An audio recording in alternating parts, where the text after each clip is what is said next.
Екатерина Казбековна, я врач немецкого слухового центра.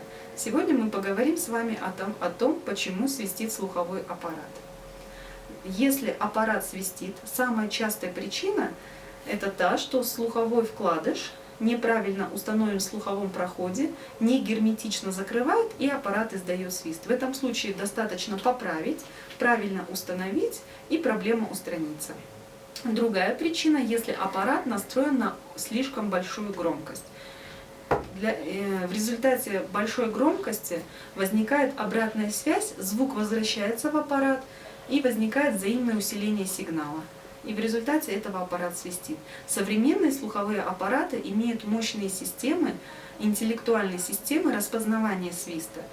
И можно изготавливать маленькие слуховые аппараты на большие потери слуха, которые не свистят. Для этого вам нужно прийти в наш слуховой центр, и мы вам подберем и настроим такой слуховой аппарат.